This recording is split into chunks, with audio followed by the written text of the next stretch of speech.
What's up guys, Manly Garage here. Got a quick video on how to install a really cool little product. We're going to be doing it on this 2021 TRD Pro today.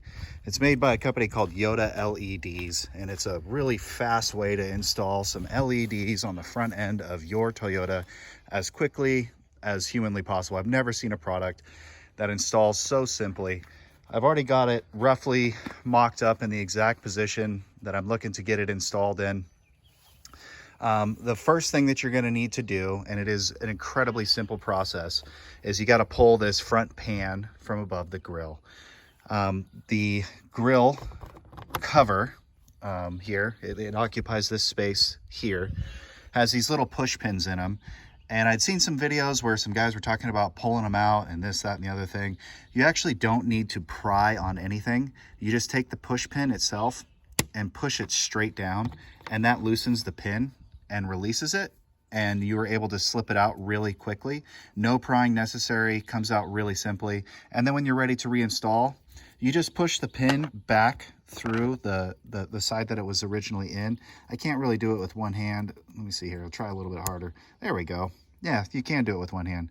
So you just secure both sides, and now the push pin itself is ready to reinstall. You're gonna put it back in there when you go to reinstall your grill, and all you're gonna do is just push it down flat and flush. It's incredibly, these push pins are actually a really cool design. I wish more manufacturers would implement them. Coming behind the grill here, you're going to notice that I've got the LEDs installed already, and they're an incredibly simple and really clever design. They've got some little clips on the back that allow them to snap into position. So now as you look at the LED itself, you're going to notice that this top pin here is offset towards the back and the lower pin is offset towards the front. Now, if you look at the grill, the top portion of the grill here is actually set back a little bit further than this here. So then once you've got the top pin offset towards the back and the bottom pin offset towards the front, it is literally just this simple to install this component here. You literally just slip it into the grill and snap it into place. And it actually ends up fitting like an OEM LED that should have been there from the factory. And when you come back behind it, you can see your 4 little clips there. And if you ever want to remove it, it's as simple as just pinching these 2 slightly together, pinching the other 2 slightly together, and it slides right out. So, I mean, as far as ease of installation goes, very well done on behalf of the manufacturer here. It is incredibly simple to install and make sure everything's set in there properly. One thing you do got to kind of look out for is the edges of these LEDs will kind of get hung up on this top grill portion here. Just wiggle it a little bit and they'll snap right into position. So then as we come around the back, you've got your 4 connectors here for the wiring harness. And I have already connected them. They're very simple. There's a single clip on the top here, and then there's a double pin on the bottom. So as long as you make sure you line up your double pin on the bottom and your single pin on the top, those just clip right into position. This can literally be installed by anybody in their garage with realistically less than basic hand tools. The only tool I actually ended up needing was a 10mm socket and a ratchet. Nothing else required. You know what? That's not true. I did use a small flat-bladed screwdriver, and I'll show you how that goes in a minute. So now, as far as the wiring harness routing goes, they do have a pretty long wiring harness here that provides a lot of extra room in case you want to route it a different way than I did. But ultimately what's going to end up happening is there is a wiring loom securing point here. I am going to end up bunching all of this wiring harness together here, and I'm going to secure it to this point right here with a cable strap. From there, I looked at the potential places that you could route the wiring harness. When it comes to wiring harnesses, it's very important that you consider potential points that it could rattle and what it could possibly wear against. Whenever you're looking at wiring harnesses, you generally want to avoid things like this. So this is a piece of stamped steel that they use for the front end of the vehicle. If I were to route my wiring harness back here, the wiring harness itself would end up rattling against that sharp edge of that stamped steel, and it could potentially wear through, and down the road as the vehicle's bouncing up and down and vibrating back and forth, it could end up wearing through the wiring harness. So what I chose to do was route it through this structure here. This is plastic, and then it ends up coming up against the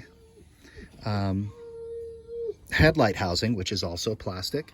And then I was able to leave it suspended in the air against another piece here. This is a soft rubber piece. And then I secured it to the wiring harness here. I'm gonna finish up cutting up the cable straps in a moment and tidy up this install once I'm done. Moving forward, I routed the wiring harness around the battery. And right here is where you're gonna need your 10mm wrench and socket. You're going to loosen this bolt here and remove it. And that is where you're going to secure your grounding terminal. This is a major grounding point for the car, and realistically, you could not have a better point to ground to, as far as ensuring that you maintain a consistent ground, because it goes direct to the battery. Then coming across, I've got the power wire wrapped around the front of the battery box, and I did this intentionally. I could have potentially routed, or correction, not the battery box, the fuse box. I could have potentially routed this underneath the fuse box, but in the interest of saving time, I decided not to do that. So as we come around, there's actually a little slit inside the fuse box here that I've routed the power wire through. I routed it up and over the top of the fuse box here, and then I chose to use this particular fuse here. And the reason that I chose this fuse was because it is tied into the headlights themselves. So now my LEDs are not going to come on unless I turn on my headlights, which is how I would prefer to install them on the vehicle. There is probably another point on the vehicle that you can use that would just be steady switch power. So anytime you powered up the ECU, it would end up powering up the LEDs themselves. As far as removing the fuses, which are very well recessed and actually very well designed by Toyota, there is a small fuse removal tool located in the top of the fuse box.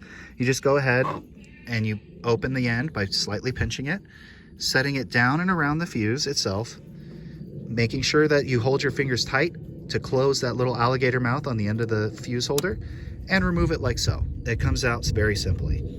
Now, there was a fuse here already. I did go ahead and remove that and replace it with the fuse that is in this particular position. It looks like it's the let's see here, so we're coming down, it's the HLP-LH low position, and that is this one right here. And the reason I chose this one is because it is a 10 amp fuse. You want to make sure that you use a 10 amp fuse, as the fuses included in this fuse tap are also 10 amp. You don't want to exceed the fuse capability of the fuse that you have in the fuse tap. The lower one is actually replacing the fuse that was originally in this position, and the upper one is what's being used to fuse your LED lights. Now, the reason I chose to route the wiring harness here was because that allows me to reinstall the battery box completely closed. You can run it through the side, but you're gonna end up pinching your wiring harness pretty good. And I initially did that and did end up pinching the wire on the wiring harness a little bit. So now, going back together, all I have to do is hook the sides of the tab on this fuse box here, like so, and press it down shut. And now we are secure. We don't have to worry about any wires rattling around. I'm gonna finish up the install here. It's only gonna take a brief moment to secure all these cable straps down, but unfortunately I can only do that with 2 hands. But the last thing we gotta do is check and make sure that everything works. We've got our black wire grounded to the grounding point. We've got our red wire ran to the fuse of choice, 10 amp fuse of choice in this case. We've got our LEDs installed. We've got our wiring harness routed in a safe manner so that it's not going to rattle around as we go along the side of the road here.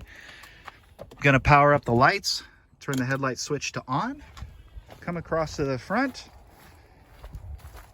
and we get to enjoy our new LED lights that are working with our headlights. Anyways, again, plug in the company. It's YodaLEDs.com. Really, really surprisingly high quality product. I'm really impressed with it. Highly recommend it to anybody who's looking to add some LEDs. They did a great job making sure that everything installs correctly.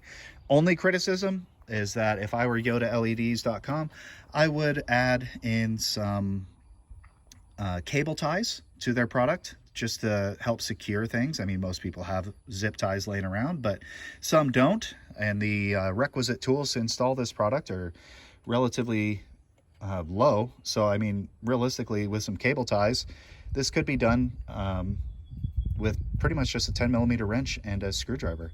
Oh, speaking of the screwdriver, that was my last little bit that I wanted to talk about here.